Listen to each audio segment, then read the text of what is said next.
Hey guys, we are here today talking about the new On Cloud Surfer. Major updates with this shoe with new cloud technology as well. It's different. Let's put it like that. And to say that it's different, I think it's different in a good way and it's heading in the right direction. Old On shoes I've stayed away from generally just because they felt too firm underneath foot. Firm but not enough stability at the same time. So I found that the cloud squares that they would compress in certain areas and not provide as much stability as a filled-in foam shoe would. They hadn't got that great first feel, and people would always say, it's going to take time for this shoe to bed in and soften up a little bit, and that's not what people like and people want. People want to slip their foot into that shoe and they want to have that good experience and good feeling from the get-go, and that's more what you get from this shoe here, the new Cloud Surfer. So just to start with the upper here is a mesh, double engineered mesh that runs through the whole thing. Good number of laces. They've done a Nike Flywire type of thing, their own version of that. Little loopholes at the bottom and at the top just to hold your foot into place that little bit more. On the inside, the tongue is gusseted to hold down and stop it from moving out of place, which I really like, and I really appreciate that in most shoes that do have them. The shoe itself looks pretty cool, and I'm a fan of the colorway. I'm a fan of the fade. On shoes, obviously they tend to go a little bit more minimalistic, fashion based, but I think that they've done well with this one for what it is meant to be. The first thing that I do notice though is when I pull this out of the box, it does feel a little bit on the cheaper side with materials. And this is meant to be in Australia. It's a $250 shoe, which puts it in the, I guess, high daily trainer class. So it's going to be competing with the likes of the Asics Nimbus, the Mizuno Sky series, and I just don't think that the upper quite lives up to that price point. I think that the price point should be more around the 200 mark and competing with, say, the likes of the Nike Pegasus, around about that, or Saucony Glide. I think it's more of a base type of upper rather than an absolute top of the range premium upper. That said, it does feel comfortable on. There's padding in all the right spots. It's something that you can't go wrong with, but I wouldn't say it's anything to blow your horn about or something that's extra special. So that's with the upper. The fit wise, it feels pretty good. It's not too tight across the forefoot, but it's not too wide. So I'd say that for your average width foot, this is going to be absolutely fine. Seems to fit up pretty true to size, which is great. I hadn't got to go up or down sizes to cater for that whatsoever.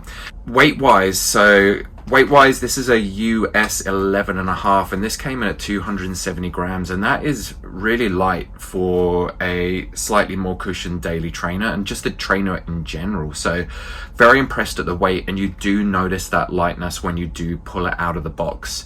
And whether or not that's to do with the reduced amounts of foam because of the holes that go through it, not entirely sure where they've cut the weight down from, but that is a good thing and it is a nice feeling. The midsole wise, so midsole, it's very different to the old Ons. As we sort of said before, you've got your cloud tech that's changed up now, and the reason that they've done this is to create a different geometry. So geometry is a big word in shoes at the moment, where the shoemakers are trying to change the way that your foot contacts the ground and then move and propels forwards.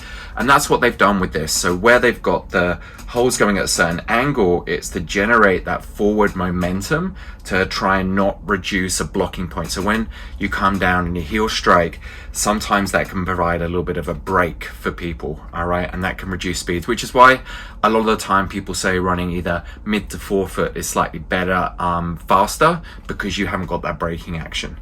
But basically, because of the way that this is set, it allows the top of the midsole to kind of move a little bit across the bottom to generate that forward motion through there. Now, when you first stick this shoe on, the first thing you do notice is it is soft, which is up to date with a lot of the other shoes at the moment. You stick it on, it's got a great first feel. You go for a walk around, it feels soft, it feels bouncy. The foam is the heel-on foam that On uses, which feels like an EVA polyurethane type blend.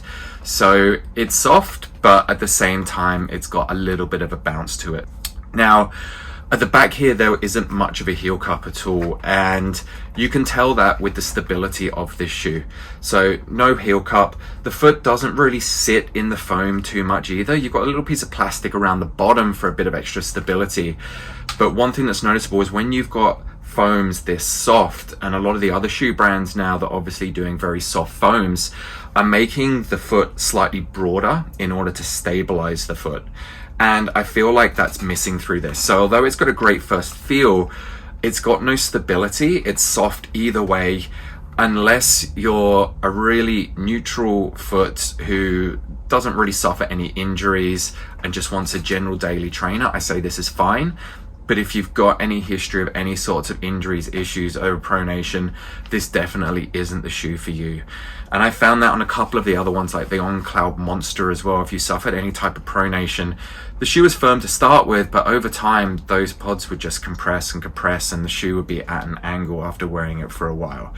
So I hope with the next version, they do make the sole itself slightly broader and also have the foot sit into it a little bit deeper as well, just to provide an extra little bit of stability.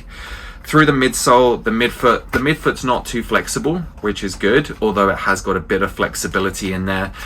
Torsion wise, there's not much stability torsion wise at all twisting through there, and I would have liked to have seen a lot more with that. Obviously, the more that you kind of pronate or excess supinate, you do have that tendency of the shoe bending. And with something that is this soft through the back, I don't like that bend. I like having something that is more stable, more rigid through the mid area, but then flexibility through the forefoot. And the forefoot itself, it doesn't seem to have too much cushioning. The back feels great, and you can feel a definite heel to toe drop within this. I think this shoe is 8mm drop, and you can definitely feel that 8mm rather than some other shoes that are a little bit too soft at the front and too much at the too soft at the back and too much at the front. They tend to roll back a touch, but this doesn't. This rolls forwards because of that heel pitch. I would have liked to have seen a little bit more cushioning just underneath the metatarsal heads and create a little bit more of a roll with an end of a toe spring here.